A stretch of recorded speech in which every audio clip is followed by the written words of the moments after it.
Hi, my name is Rafe Gondola. I'm a Senior Partner Development Manager here at Amazon Web Services. I sit in what's called the Global Startup Program. We get to work with the world's most innovative startups. I'm thrilled today to be here with Aran Khanna, the CEO and co-founder of Archera, a FinOps ISV that is disrupting the market in insurance for reserved instances and for commitments on AWS. Thanks so much for having me here, and it's great to be chatting with you today, Rafe. Awesome. I'm going to be leading Aran through some questions about what's been successful for Archera as they've been working with AWS. So let's jump into it. Aran, I would love to start with your story. Where were you before Archera? What's the problem you saw in the market, and how are you addressing it? Yeah, absolutely. Well, I am actually a former Amazonian. I came from the SageMaker team where I helped launch that product and try and get it into the market. And as you can imagine, GPUs are expensive, and getting customers to consume GPUs was a bit of a challenge. And I worked with a number of FinOps partners in the space. I worked with a number of our internal tools, and I started to see a gap between the free tools that AWS offered that were very readily accessible, but required a lot of integration from the customer side, and these expensive paid tools that would take a percentage of customers' total spend or savings and lock them into longer term contracts. And what we really were looking for was something in the middle, something that started with that free price point, provided a great deal of automation, a great deal of streamlining of common FinOps practices, and then actually unlocked net new strategies that customers can execute on. You mentioned insurance. One of our key products is to really help customers have confidence to commit to AWS. And we provide essentially a short-term commitment, as short as 30 days. So customers can get on the ladder and start that process and really unlock net new strategies around doing things like committing to R&D workloads that might not be up for a full year, and might not have certainty around for a full year. And really providing that as a value-added service on top of a really robust free service that customers, that AWS sellers, AWS product teams could use to really help customers plan their consumption of AWS services and plan their growth, savings, and reinvestment into additional AWS services over time. So as a former Amazonian and still Amazonian at heart, you know the leadership principles. Two of those, working backwards, and customer obsession. So as you think through, as you founded Archera, those have been instrumental in how you've created processes for your team. The entire leadership team, operationally, everyone at Archera has those leadership principles in mind. How have you created that culture at Archera? Absolutely. Well, we actually hire a lot of former Amazonians, so a good thing is that Amazon trains all of its employees really well in customer obsession. So on day one, most of our new hires come in with a high degree of customer obsession by default. So that's been really helpful. But beyond that, one of the key things that we've started to do with all of our new hires is help them understand that both their partner, in many cases the AWS seller that we will interact with through the process of really helping a customer go through their savings and reinvestment journey, as well as the customer, are essentially first-class citizens. They are the folks that we should be working backwards from. And what's beautiful about Amazon is often, because it's a customer-obsessed culture, there's no conflict between what a seller wants and what their customer wants. There's complete alignment because of that customer obsession. And we try and work backwards from that to how we deliver our solution to the end customer and to the partner. And we really want to make sure that we're building a strong, better together story and a strong story around what is that mutual benefit that Archera can unlock, where the whole of bringing Archera in, plus what the existing customer is doing in their FinOps practice, plus what the seller is trying to push the customer towards to get them to modernize and consume AWS more efficiently, create a whole is more than the sum of the parts type of story and situation. Yeah, it's something that, again, you do exceptionally well is crafting that story in that as a cost optimization player, there may have been conflict at some point with an AWS seller, or at least perception there would be conflict with an AWS seller who is trying to drive additional consumption, additional workloads into AWS. You've stated this, but hopefully you can help us understand a little bit more how that's not actually a conflict. Yeah.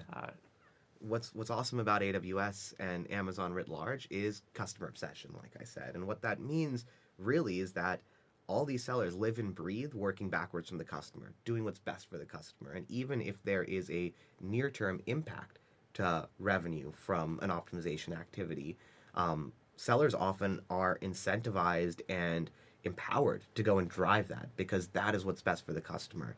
And what our process that we've built really enables sellers and customers to do is not just deliver one-time savings, but start to understand longer term, what does it look like to take those savings and reinvest them into new AWS services?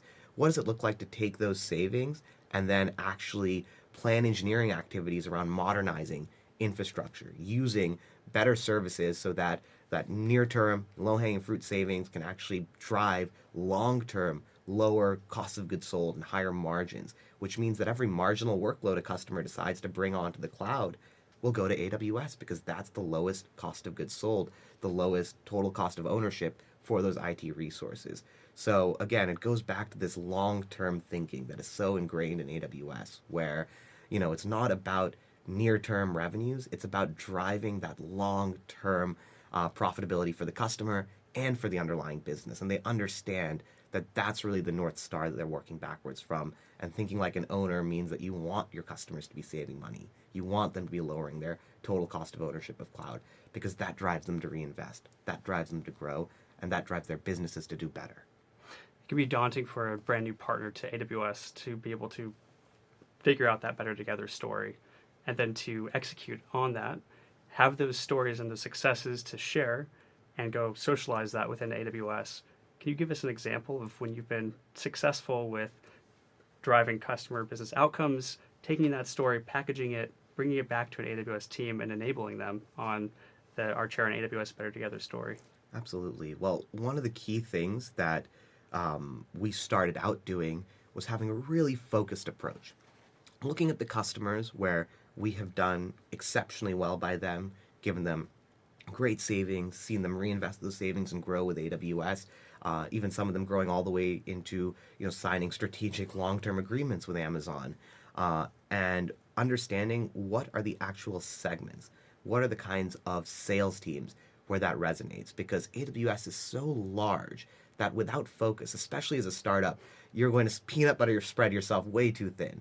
So focus and really understanding the customers that were really the best fit for that Better Together story to be best kind of exemplified to the sales teams was really where we started. And from there, you really don't need more than a slide or two showing, hey, these are the customers, this is what we did for them, this is the problem that we solved, and here's how it impacted their consumption long term, and how it drove them to actually deepen their relationship with AWS. It's a very simple story, but it has to be focused. It has to be working backwards from real customers. And you really have to make sure that you're presenting it to the right audience within Amazon because there's, again, so many different audiences. And that's going to change team by team, product by product. That being said, we found a lot of success in startup teams at AWS. And we found a lot of success in showing that a lot of our startup customers who started saving money with Archera really saw the benefit of running on AWS once we were able to characterize their cost of goods sold, show them how much lower it is by using Archera to unlock these new commitment strategies, and then driving them to put all their new workloads into AWS and grow even faster. So that story really resonated, and that's where we started. But now, obviously we're working with a lot of teams, and that story is just one piece of a much broader co-sell story that we have across the AWS ecosystem. It can be daunting to familiarize yourself with the Amazon lexicon, with how to speak Amazonian. So for a net new partner, what would be your advice on learning how to speak about Amazon-originated opportunities, about partner-originated opportunities, about seeking new opportunities through ACE? Yeah, absolutely. Well, Amazon, sometimes when you come into the ecosystem early, it feels like an alphabet soup. There's so many different acronyms being thrown at you. And I think that's a place where being a part of the Global Startups Program has been amazing. And working with you and your colleagues, Rafe, has been fantastic at essentially being a decoder ring for me and my team to say, hey, what is this new acronym that we've never heard before? MPPO, what does that mean? Why are reps asking us about it? and really being able to have a dedicated resource to help us educate ourselves and ramp up on this ecosystem. It's kind of interesting. Even as a former Amazonian, I don't know what half the acronyms are, and Amazon is so innovative and moves so fast. I can be out of Amazon for 6 months and all the acronyms are different. So really having that dedicated resource from the partner organization, I think, is critical to building that sort of internal tribal knowledge at a company like Archera. But once you have that, it really becomes part and parcel of how you operate. So now internally at Archera, we're speaking about AOs and POs and MPPOs, and all the acronyms are really baked into how we operate. But it takes a while to get there, and it's a muscle you have to build. But thankfully, there's awesome resources that AWS and the partner team gives us and gives all partners to really navigate that and build that muscle. How much time does that take? There was a lot of stumbling up front, right? Yeah. Just learning new programs, new systems, new processes, new teams. If I'm a startup, I have limited resources. Absolutely. How long can I focus? How long do they need to focus to be able to build that muscle, build the type of automation that Archera has built into your partnership with AWS? Absolutely. Well, some companies might think, hey, I turn on a partnership with AWS and they just start sending me leads left and right.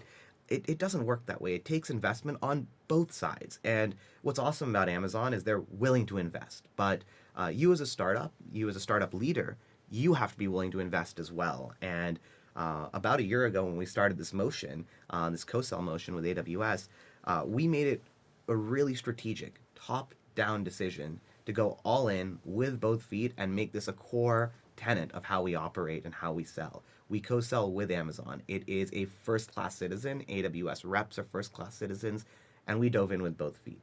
And it still took us, 1 to 2 quarters with that focus on building a co-sell to really get ramped up. So it doesn't happen overnight. But what I would say is that the benefits are so numerous, especially if you have a product that has a strong, better together story where it is worth it. But it will have to be a decision that your company from the leadership down needs to be bought in on. You can't, do it half-baked, so to speak, right? You must be fully baked and really understand that this is as important as, building an SDR team or, building a enterprise sales team. It is on that level of importance, and you have to really think long and hard about the investment and when is the right time for you to go and make that. From the beginning, though, you had invested in Marketplace. Yes. You had stated we are going to be Marketplace first. Can you talk to me about making that decision, how it's paid off, or maybe it's not paid off in certain ways? What are the pitfalls that they should look out for, and then what are the advantages? Yeah, well, we've had an amazing experience with Marketplace, and not just because it, helps with our AWS co-sell. It really is something that we view as a super customer-obsessed way to distribute our product. Why? Because most of our customers are already in the AWS console a large chunk of the day, and having your service appear like a native service in the AWS console, which is really what Marketplace enables. Having all your contracting go through the AWS like MSA that exists with the customer already reduces friction. And then the ancillary benefits of things like, being able to consume your offering with committed AWS dollars is just a cherry on top that makes this a really, really compelling value proposition for end customers. So, co-sell aside, we view working backwards from the customer and being customer obsessed, Marketplace is a key part of how we want to distribute because of all these benefits to the end customer. Now, that was really what actually drove us onto the Marketplace in the first place. But what we started to realize and what drove our reinvestment and doubling down of Marketplace capabilities was seeing the response from our AWS co-sell partners saying, hey, it is so much easier and faster to close deals with Archera because they're Marketplace first. And it has benefits in terms of, compensation, obviously, for sellers at AWS. But even beyond that, it creates a easier way for them to even see what we're doing for customers because they have visibility into the revenue in their accounts. They can see what Archera is delivering for customers and the value we're delivering on the back end for AWS. And I think all of those benefits stack to make it just a no-brainer for us, given the product we sell and given who we sell to be a Marketplace first motion. Now, there obviously are cost to being on the marketplace. There's a revenue share. You have to put in some engineering effort. But what we've been able to do is find really great partners, and there's a ton out there that facilitate that marketplace listing and management, and have a really great relationship with AWS to understand how we can over time make the marketplace work for us by being in new programs as they come out. And again, what I mentioned about Amazon, super innovative, always working backwards from customers. So the marketplace is always getting better, and they're listening to feedback from folks like us and taking it and putting it into product. So I think that that's been a really, really positive experience for us, being able not just to have all these benefits up front, but have a true consummate partner in the marketplace team on the other end that is delivering features, it feels like, almost on our behalf to make our co-sell easier, to fix some of the problems as they come up. So I think it's a really a great place for teams, once they know their selling motion, once they know their customers, to spin up as a channel. And again, marketplace doesn't mean co-sell. They're two separate things, but they interact. They help each other. And having marketplace is, I think, the modern way to run a co-sell motion with a cloud provider like AWS. As a startup ISV, I might be asking myself, but I have channel partners. I'm working with VARs. I'm working with distributors. Isn't there tension with using the marketplace? Or how has marketplace not had tension? Well, you know what's great about the marketplace and channel partners, and we work with a number of channel partners as well, is that they've been thinking about this from day one. In fact, they have something called a channel partner private offer, and a lot of that innovation that I talked about, working backwards from customers, talking to customers, shipping features that are meaningful, has resulted in a number of these things like CPPOs, a channel partner private offer, or SPPOs, a solution provider private offer, that enables us to actually fully work through the marketplace with our VAR, MSP, SI, and distribution partners. And what's great is that the benefits flow to all parties. The SI, the VAR, our channel partners more broadly, they get the benefit of being paid out revenue share, etc., through the marketplace. Keeps things very simple. They get the benefit of being able to distribute to their customers something that looks like a native AWS service, really streamlining contracting, etc. They get the benefit of the co-sell that I mentioned, of listing on the marketplace and becoming a more integrated partner into the AWS ecosystem. And then we get the benefit of not having to go and ink a contract with every MSP or VAR on the planet and go through redlining, because everything is handled through the marketplace from a distribution perspective. So, you know, these new features that really support this extended ecosystem co-sell is, again, a huge reason why we are doubling down and tripling down on our marketplace investment. Did you ever have to put together procurement cost savings and present to your board or do anything of that nature? Well, we definitely got some questions when we told our board that all of the contracts that we inked direct are now going to be rolled over and renewed through the marketplace. But you know, one of the key things that our board started to understand was that marketplace was not just a transaction layer that is taking a fee like a Stripe. It is actually a consummate lead generation layer for us. It is like investing in a top-line sales team in and of itself, because of the fact that customers discover us on the marketplace. And sellers on the AWS side, they will look at marketplace first for solutions listings. So we actually started to see the benefits pretty quickly within the first quarter of being listed in the marketplace. And those have only compounded as the marketplace has grown, evolved, improved, and I'm sure they will continue to do so as the marketplace continues to really pick up speed and momentum. So, not my news to share, but it's incredible the results you've seen through Marketplace. Can you give us an idea of just volume of transactions? Yeah, absolutely. Well, probably while we've been sitting here, we've been doing 5 or 6 marketplace offers, but right. We're at the scale now where we're doing hundreds basically per month, and the ability to essentially, again, list yourself like a native AWS service means that you have access to that scale of AWS usage. You have access to all these AWS customers. And again, it doesn't happen overnight. Marketplace does not mean co-sell. You have to invest in both.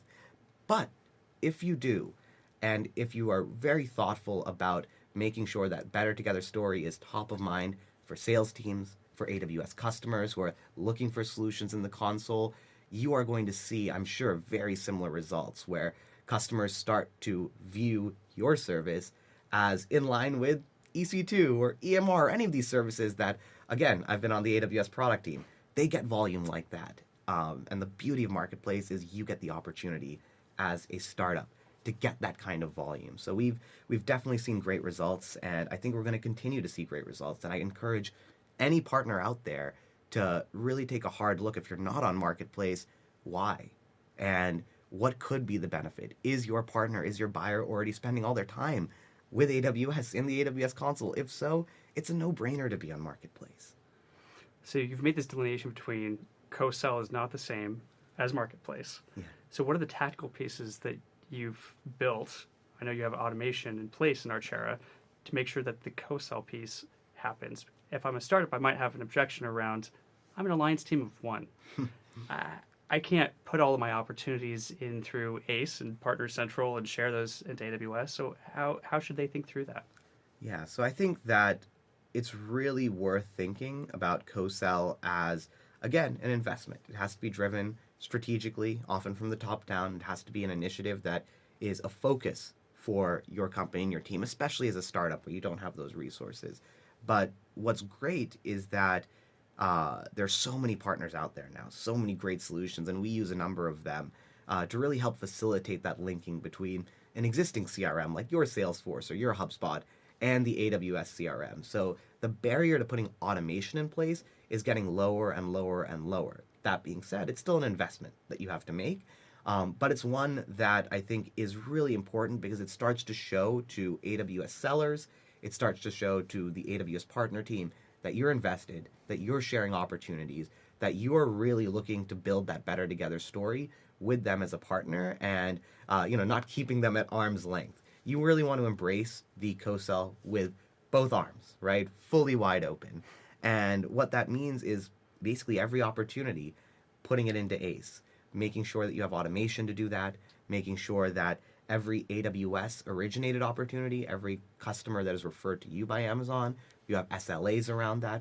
A lot of it is cultural, not just technological. You want to make sure that, yes, the pipes are there to send opportunities back and forth, and you're having good Salesforce hygiene and whatnot.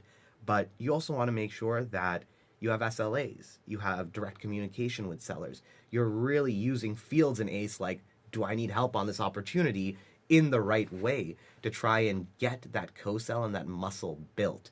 And that is really what is core to building a proper co-sell motion, not just the piping of opportunities back and forth, but really that cultural alignment and that operational alignment of your team around enabling AWS sellers, enabling AWS teams to take your solution to market, and making sure that you're working backwards from customers with them hand in hand. A common objection we hear from partners is, well, my solution is maybe in conflict with certain AWS services. What happens if I suddenly open up my pipeline and I'm sharing these opportunities into AWS? Yeah, well, it's funny because there's a perception out there that Amazon is just trying to compete with you, so they're going to come and take your lead list and then go and sell to customers directly. But I'll tell you, having been in Amazon, customer obsession is key to how Amazon operates, and what that means is that they are trying to find the best solution for the customer. And often, as great as Amazon's native solutions for things like, managed OpenSearch or managed Grafana are, there are partners out there whose whole business is around building and extending these open source projects, and they provide features and functionality that are often outside of the scope of what's in a native AWS service. And I'll tell you, 10 times out of 10, I see sellers say, hey, this other solution is better for you. We want you to continue your business with us. We want to continue to be a trusted advisor to you. And what that means is finding the best solution for you as a customer and not trying to push something if it's not a great fit. So what's beautiful about co-selling with AWS is maybe there is a competitive solution, but if the customer needs something that is not included in that and your solution offers it, then the seller will drive and Amazon will drive the customer to your solution, especially if you're set up to co-sell and you've educated them on the benefits and the gaps that your solution is filling in the existing product portfolio and transacting through Marketplace, so it's easy for customers to go and procure just like it is for them to go and procure the native service from AWS. It becomes a no-brainer. And again, it goes back to customer obsession and goes back to doing what's right for the customer. That's how Amazon is trained. And again, there's really not a risk. In fact, it's an opportunity because there's so many customers who are, sophisticated, they're scaling, and they've gone past the limits of potentially what the native AWS service can offer. So it's hungry for more.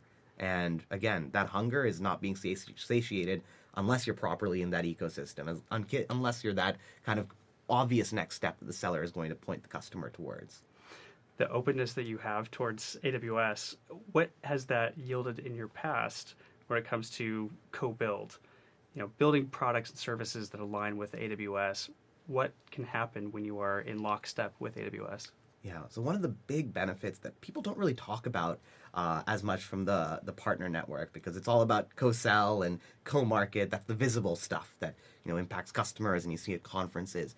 But one of the beautiful things about the Global Startups Program is you have a partner solutions architect, and their goal is to connect you with AWS service teams, and even more broadly, connect with AWS leadership, so you can understand, hey, what does the roadmap look like? How is that going to impact my customers and my co-build with AWS? And I think there's stories that I've heard from the partner network of startups basically talking in a 30-minute meeting with an AWS product team and saving themselves 3-4 months of runway because a feature their customers were asking for is already going to be built by AWS. So they could just go and plan on this, APIs that were already going to exist in 4 months instead of building those APIs themselves. So there's a lot of benefits there. And I think from our experience, what we've seen is that we've been able to stay abreast of a lot of changes in the AWS roadmap, really plan our product around it, and then plan for how that affects the future co-sell and co-market that we're going to do. So we're able to really be proactive instead of reactive because we have this lockstep relationship with AWS through our partner network connections with the Global Startup Program. You yourself contribute to open source projects, and I want to talk about open source partners. We have quite a few open source ISVs that want to begin to monetize. They're going through that journey of what do we offer in terms of an enterprise offering, a SaaS offering. Maybe we have a ProServe offering that is coupled with the open source project. What would be your guidance to them on how to leverage AWS to go through that monetization process? Yeah, absolutely. Well, I think there's sort of two phases. I would say that, I want to be upfront.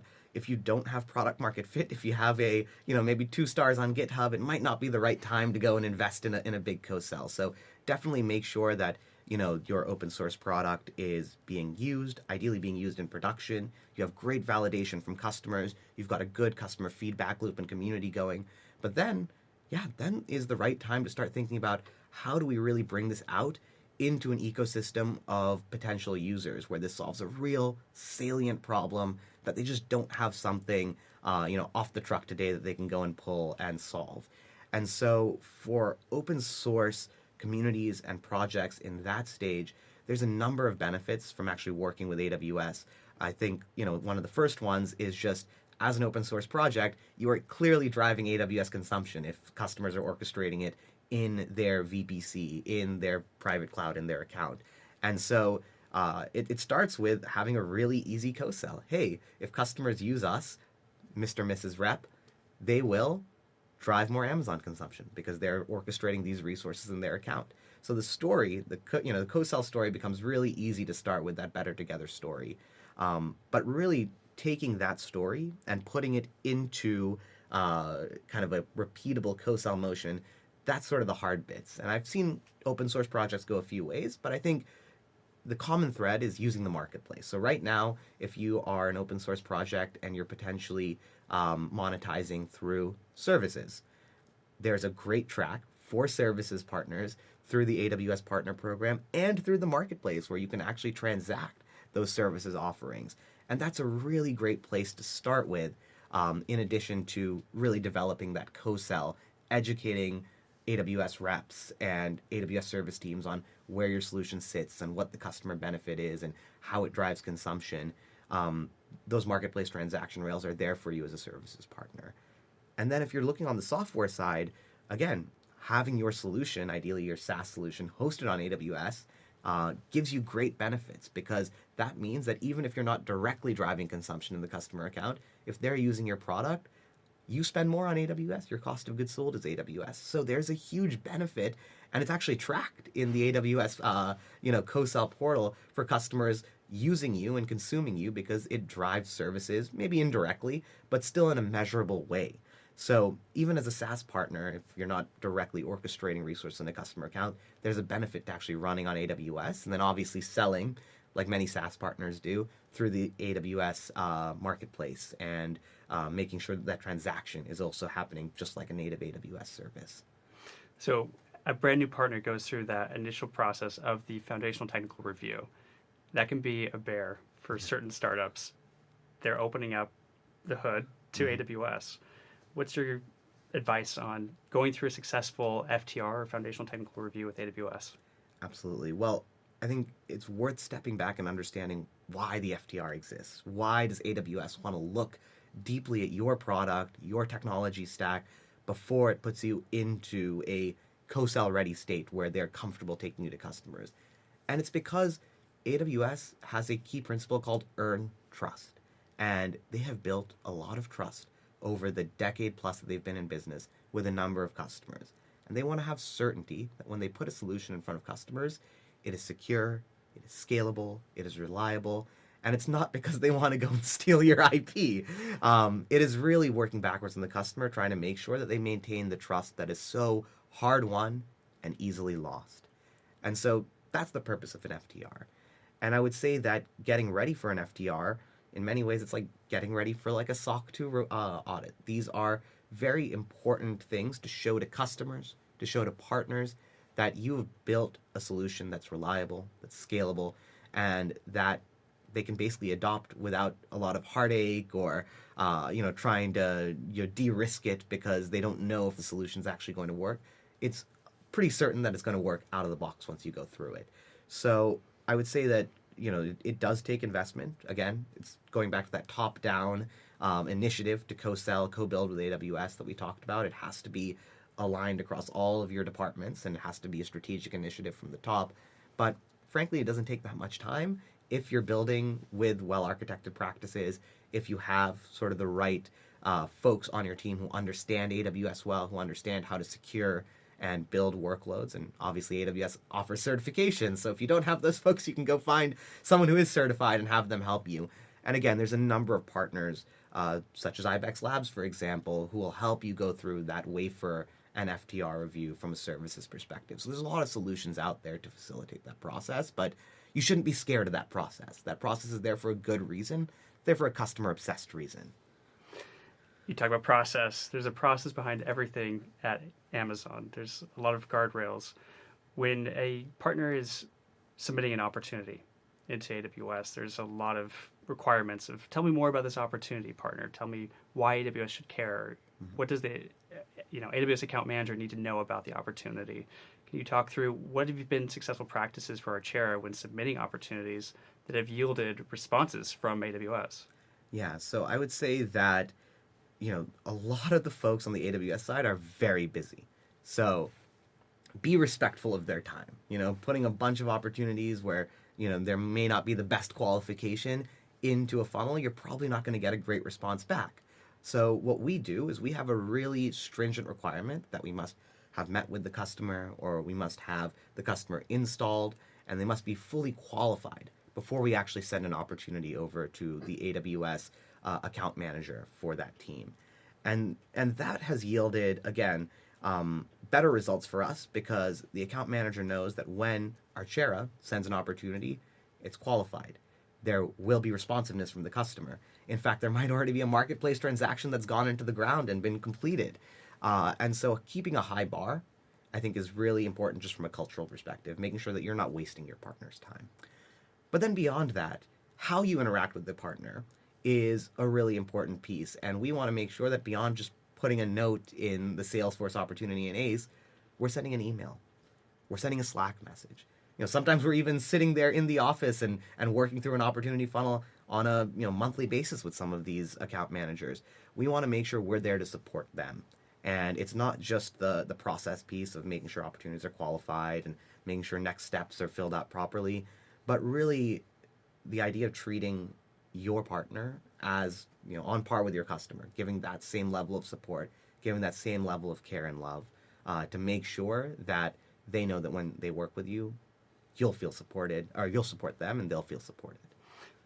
You talked about earning trust. Yeah. And as you've earned trust with AWS sellers, I know you've tried some unique ways to do so. What have been the most successful? Yeah, so I would say that, there's some very simple things that you can do, such as sending an email to these sellers just out of band, outside of the ACE system.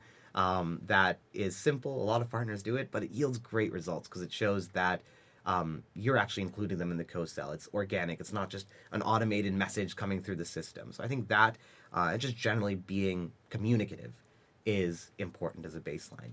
Beyond that, we do a lot of in-person events actually with sellers and customers, and we try and bring customers and our partners together at events, such as happy hours that we might host, or a baseball game that we actually hosted a few weeks ago for our AWS partners and some of their customers. So things like that maybe are a little bit unconventional, really yield great results because it shows your investment into not just them as a partner, but their customers. And I think what's really great about Amazon being customer obsessed is they want more opportunities to get in front of their customers, more opportunities to meet them, to connect with them. And if you can provide that, that's a really great way to kind of bootstrap that earned trust. How do I guess how should partners think through working on a greenfield customer versus an established enterprise customer at AWS?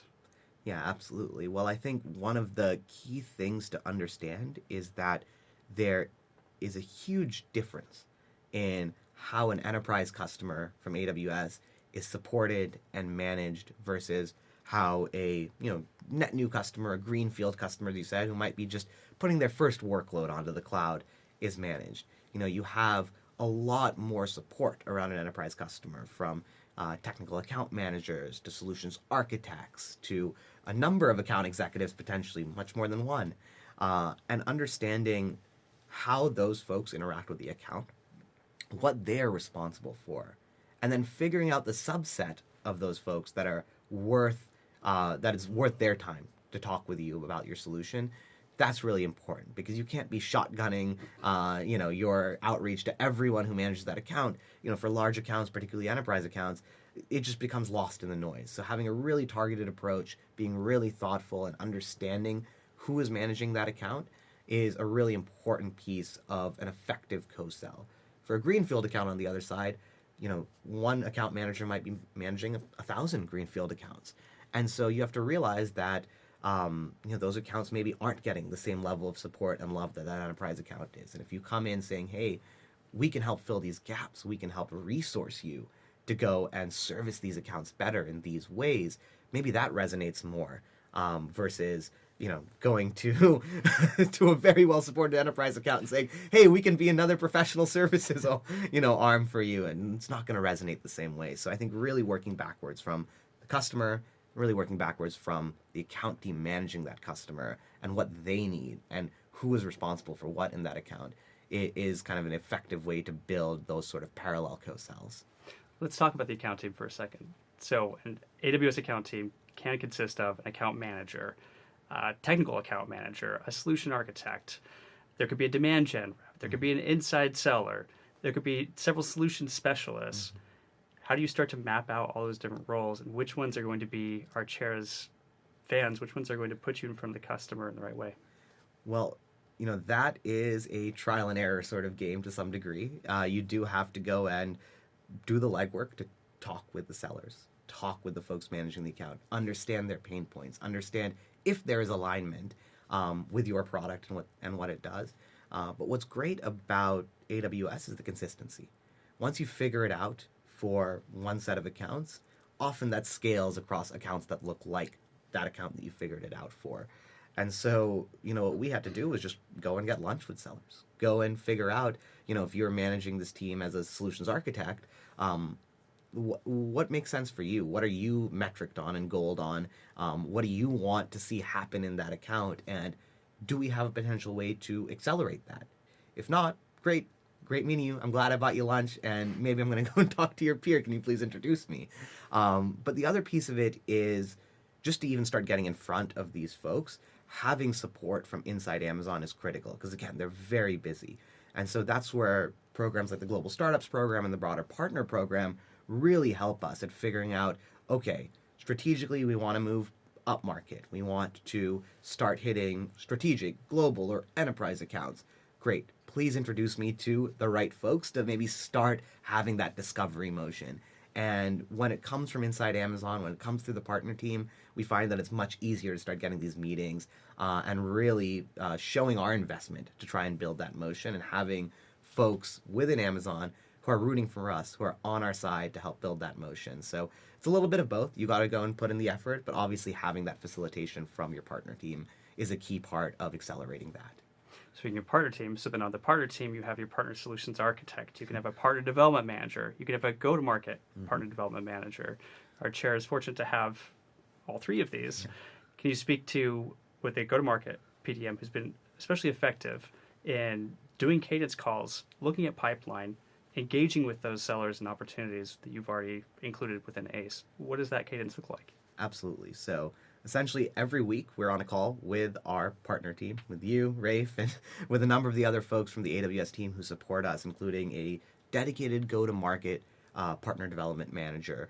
And that function has been critical for us to actually collaborate with to do things like mapping accounts back to teams. So if we're engaged with accounts and they happen to be industrial accounts in the Midwest, our PDM can go and say, okay, well, that actually rolls up into this organization and this sales manager. Oh, and hey, 2-3 of them are actually attached to this rep, and he referred another peer of his to Archera, so maybe we should go into a meeting there and accelerate this motion. So a lot of these hidden insights that might just be happening on the back end through the AWS internal phone tool system, which is where you see the organization chart, start to become elucidated to you as a partner if you have this resource who's really looking at your funnel, looking at where you're winning or where you want to go and start winning from a customer perspective, and really maps that back to the individuals in the AWS org chart that would be the best for you to talk to. And not just saying, hey, go talk to these folks, but facilitating those intros, doing check-ins to make sure that those intros are leading to pipeline that is real on both sides, both on the Amazon originated opportunity side and on the partner originated opportunity side. Those are things that without a resource like that, a lot of partners, I would say all partners, would probably be in the dark on. So having that is really important to having a successful co-sell as you start scaling up and as you start finding repeatable motions with teams in segments like Greenfield or Enterprise or digital native businesses. Although, as you've entered these new segments, new teams, sometimes it does feel like a reset. You're going back to square one in some ways, finding new ways to engage with those teams. Would have been some of the times when you've failed, would have been some of the times you've succeeded. Yeah, absolutely. Well, we've had many times where, we've had false starts. We've had a team meeting, it's gone great, and then we get no response over the next 3 months, no opportunities, no co-sell. And I think that what we have started to understand is that every team, just like every customer, looks a little bit different, right? The ways that they are incentivized might be different. The types of customers they have, the verticals, the problems those customers are experiencing might be different. And so having a really crisp story that works in one place often does not scale to all verticals, all customers that Amazon manages. And, look, there's some commonalities. Being a marketplace-driven company, having invested in CodeCell, having things like, your competencies, those scale and help you across all verticals. But the Better Together story might need to be adjusted. The way you engage might need to be adjusted. And again, it's like finding product market fit again, right? And again, and again. So it is not a one-time investment and then it runs forever. I think you have to continually invest and reinvest. And especially as you go and find new teams, if it doesn't work at first, you can throw your hands up and give up or go move to another segment, or you can keep working at it. And I think that what we've found is, it takes a few at-bats as you go to a new segment, as you go to a new team. But once you find that motion that works, you got a lot of stuff that you've already done and learned in other teams that starts to then kind of roll on top and work. And I think that what we've found is a lot of the receptiveness that we get as our co-sell grows in other segments, goes up and up and up. So even if we've never touched this new segment, a digital native business, for example, but we've been so successful in startup and so successful with enterprises. Well, now they're a lot more receptive. They'll go and take the second meeting and the third meeting, and they'll work with you to actually find product market fit in their team. So I think that that is also something that's worth realizing. Once you're successful in AWS, they're actually incentivized. They want you to be successful in more segments. And you're going to get a little bit more help and leeway as you try and go and find that product market fit again and again with new teams. So we've talked about this before, but at AWS, we're constantly trying to migrate, modernize, and innovate with our customers. Those are the three phases we kind of think through in a cloud journey. What are the steps in the journey at Archera? How do you look at that? Yeah, absolutely. So we have a number of customers who are using things like our scenario planning tool to plan migrations and trying to understand, hey, when I migrate, how do I actually save money here in an immediate way, but then take those savings and think about my long-term reinvestment. What does it look like, not just to get an immediate quick win by, figuring out what is the low-hanging fruit, getting an immediate reduction in my bill, but then saying, all right, cool, I have 30-day commitments now from Archera. What does it look like long-term as I plan my infrastructure, modernize maybe from something like Intel to Graviton, and how can I move to one-year commitments potentially? And how can I take those one-year commitments and the savings I get there and reinvest it into new projects, like potentially a generative AI project, which we're seeing a lot of now from our customers who are trying to invest their R&D dollars there from the savings they're getting by migrating and modernizing workloads from more legacy environments over to AWS. And then how does that, as it starts to scale up and work, translate into potentially a long-term strategic enterprise agreement, for example, with AWS? All of those steps are places where Archera is really built from the ground up to help customers reason through that process and help sellers accelerate that process where we can get them a quick win, save them money within 15 minutes of installing, but it doesn't stop there. We can really drive the modernization, those longer term, over the next quarter or two, infrastructure roadmap items that are high impact from a price performance basis, and then figure out, okay, with all this excess, surplus we're creating from AWS just being the cheapest and best place to run your workloads and us helping you realize that, what can we do to really help you accelerate your business? So it really goes from the bottom line all the way to the top line. And that's why we say AWS is not just your infrastructure provider, they're a consummate business partner. And as customers really start to scale their business with AWS, they really start to realize that. And that's what drives kind of the long-term reinvestment that we see. And we try and get our customers to understand with our tooling. Yeah. Well, let's talk about the art of the possible for a second. So they're reinvesting in new projects. They're experimenting with generative AI. They're using tools like Bedrock. They're looking at our LLM Titan. What are some of the projects that your customers, our joint customers, are looking at? Yeah, absolutely. So we see customers doing a number of things in the LLM space. We have some very exciting customers, such as Poly AI, that have been working on using generative models for textures for things like video games. Super interesting, kind of niche, but very, very critical space for a lot of companies that are in the digital arts world. And a lot of that is possible because of the Better Together story, where we can say, look, we know running LLMs and training generative models is expensive, but with Archera, with all these options from AWS, we can kind of go and help you plan the place where you can get the best price performance, where AWS becomes the best place to run your workloads. And because of that, you can run more of them. You can accelerate your training. You can build more models faster. And we're doing that in a number of spaces, not just in the language model space. In fact, we have, vision customers who are doing things like building deep learning models, incorporating things like recognition, as well as their own models that they're training in SageMaker to do things like object detection and recognition and trying to fine tune that process. That's a place where if you can lower their cost of ownership, they're just going to go and train more models. They're going to run faster and build a more robust business. And I think that that's one of the key things that we're trying to enable for customers and working together with AWS is to really help customers see that you get the best price performance with AWS when you use it correctly. And that better price performance enables you to run your business faster. So let's talk about pricing for a second. There's a few schools of thought. There's value-based pricing. There's more cost-based pricing. Archera, what's your pricing model? How do you think through it? Yeah, absolutely. Well, one of the reasons that we started Archera was in kind of the cloud management and the FinOps space writ large, we saw two pricing models being dominant. One is a percentage of total spend. The other is a percentage of total ongoing savings. And, we found that many customers were not really, drawn to either of those models. It just didn't make sense for them in many cases. And so we wanted to innovate here, and we actually created a product that is actually completely free. So we have customers who save millions of dollars using our tools and don't pay us a penny. Our philosophy was that we would essentially compete not with these expensive paid integrated platforms, but with Cost Explorer and Trusted Advisor and Simple Pricing Calculator, which are great tools, but not well integrated and don't have automation on top of it.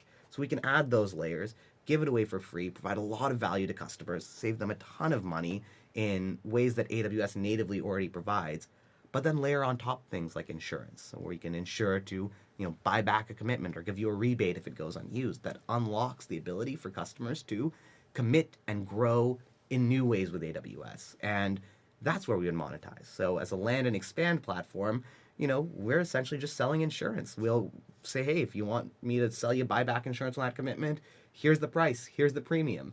And if you don't want that insurance anymore, great, we won't charge you. So really moving towards that consumption-based model that I think AWS is so great at and pioneered, and applying it in this space is, I think, what is really resonating with customers, what is allowing us to move so quickly in terms of our co-sell with AWS. It just looks like an AWS service, and hey, it's priced like an AWS service too, from that free tier all the way through to a consumption-based model. And then again, the core tenet of allowing customers to have confidence in committing and growing with AWS in ways that without our product, they just wouldn't be able to. I think all of that together makes it a really compelling, customer value proposition. But again, like I said, a rep is a customer. They're a first-class citizen in AWS rep the same way a customer is. And it's a really great value proposition for them because they can close bigger deals and more committed dollars and really help their customers see that AWS is the place that they're going to get the best price performance, the best optionality, and really have that widest breadth of services they can go and consume, both from a technology perspective, but also with partners like Archera from a financial perspective too. So you're seeing validation from customers. You're seeing validation from investors. What's next for Archera? Well, we're a venture-backed company, so it's always going to be the next round, right? But, for like a product perspective, which is, again, where I'm most excited, being, former AWS product person, I think there's a lot of value that we can continue to add as we deepen that sort of, enterprise planning and long-term forecasting functionality in our product, which we've seen a lot of response from customers, very positive response from customers and our partner reps in terms of how we can facilitate the process of helping them not just, commit in the near term over, 1 year to AWS and plan out their roadmap there, but look over 3-5 years, understand what their consumption could look like, where their business could go, what their margin could look like, and then incorporate that back into strategic discussions that they're having with their AWS account team. So really going from individual like database commitments all the way to that top level commitment that an enterprise might make with AWS and covering that whole range. From a product perspective, that's what we're super excited about. And then beyond that, helping other partners in the ecosystem, frankly, because one of the key things that we see is that we're not just helping customers forecast their usage of AWS services like EC2 and S3. They're often consuming things like Databricks on the marketplace that might be driving those EC2 spend line items, but Databricks is its own line item they want to forecast forward. They might be consuming things like Datadog too, and they want to look at all of these vendors that are going through their AWS bill and understand where they could go over the next year, 2 years, 3 years. So going from just the core AWS services up is another key thing as we get into that vendor ecosystem of all these customers and vendors who have understood that the marketplace is the right place to transact, and all their customers are buying in and buying through the marketplace. So it all becomes part of that, core AWS consumption and forecasting problem that we're trying to solve. So if you had to change one thing about the Global Startup Program to help solve that problem as you're scaling up, having more ISVs work directly with you, what would help in that regard? Well, I think the Global Startup Program has been amazing as just a conduit to meet amazing ISVs in the ecosystem. So it's already been incredibly helpful just from a networking perspective almost. But I think what's going to be really interesting going forward, and I've already seen this with a lot of the partners that I talk with in the Global Startups Program, is actually having folks who can help drive that channel co-sell, be it with SIs and VARs and MSPs, which again, as I was saying, we're engaged with, but even with other ISVs, because what we're realizing is that a lot of ISVs have amazing better together solutions. You could have an observability tool here and a database tool here, but you bring them together and it creates this amazing sort of upside for the customer where the sum is greater, or the whole is greater than the sum of its parts. And so I think having more of that connective tissue, not just to the channel ecosystem, which AWS has developed in a very robust way, but to other ISVs, could be an awesome next step for the Global Startups Program. But just in terms of bringing all the right people together into the room, it's kind of already doing that. And that's what's really exciting and it's been really value added for us as a partner in the Global Startups Program. What are the pieces of these ISVs that have made them so successful when it comes to cost? Is it their serverless architecture? Is it that they're completely cloud native? They're innovative, they're scrappy, but what is the secret sauce for them? Yeah, I would say that, again, one of the key things that AWS has pioneered is this idea of consumption-based pricing. You pay for what you use, serverless architectures where you are able to scale up and scale down and pay, again, only for what you use. You're not paying, for some fixed box that's idle half the time. Those enable a lot of these partners that we work with to provide just much better solutions from a price performance standpoint. Obviously, one of the most prototypical examples is something like a Snowflake, where you're only paying for the queries that you're putting through the system, and you're not paying for a box that's sitting idle half the time when the data scientists aren't home, or are sitting at home and not doing their work on the weekends. But that's a pretty common thread that we see a lot of startups taking advantage of, provide better price performance on these sort of core services on top of AWS. And again, AWS's architectural primitives like Lambda, like Redshift Spectrum, like Aurora, they really enable vendors to build these sorts of services with these very unique price performance benefits to end customers. Beyond that, what we see being super effective is use of things like AWS's native silicon, Graviton.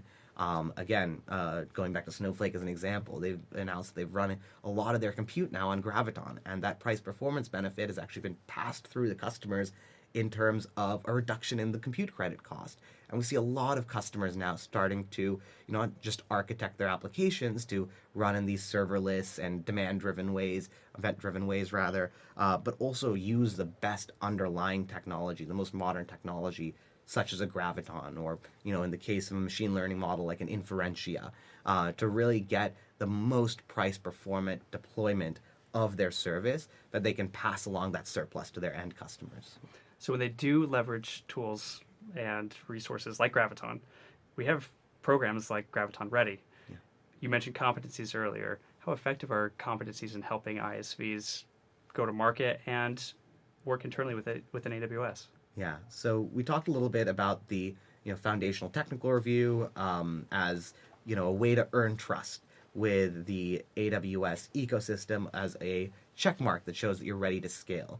These competencies and these service-ready programs are very similar, but much more specific ways to go and earn trust with those end service teams and show that you're understanding the way their technology works. You're built to help customers leverage it in the best possible way that's in line with best practices. And one of the key things around competencies is you get a lot of benefits from marketing development funds to having that actual badge, which unlocks a lot of additional partner programs for you that make it a very attractive next step once you're in the partner program to go and pursue. And again, it just depends on what you're building, what your technology is, but it covers everything from databases to Lambda to, so I'm sure whatever you're building, there's a partner program out there for you. There's a competency out there for you. And some partners are fine with one, some get multiple, but at least having one of those shows that you're really bought in on that specific service stack, on that specific technology, and gives the service team, gives the specialists and the SAs that support that technology a lot of confidence in putting you in front of your customer. You are earning that trust and helping them keep that trust by showing that you've really bought in, you've understood what are the best practices, and you're ready to help customers implement those and go further with them. Well, Aran, thank you so much. Your energy, your enthusiasm, your work within the Global Startup Program has yielded amazing results for Archera and for AWS. We're obviously going to be continuing to work together in the future. Thank you so much for all the advice and guidance that you've given to ISVs. Any last thoughts or ideas that you want to pass along? I would say if you're an ISV that is thinking about starting your journey in terms of cloud co-sell, one of the most important things that you can do is actually go in and start to go through that initial partner that initial partner application, because it's going to start to tell you exactly what AWS is looking for. So even if you're early in the journey, just the process of applying, just the process of going through and understanding the requirements is a really good way to get an understanding of the bookends of what you either need to build out, where the gaps are, or really giving you an indication that, hey, you're ready to go and rock and roll. Because the reason all these requirements are in place is to make sure that you're ready to be put in front of customers. And I think they do a really good job with the processes and the programs and the partner program writ large of putting the right steps in the right order to make sure that customers and partners are best served by whatever stage a customer or partner is ready to get to. Thank you. Awesome. Thank you.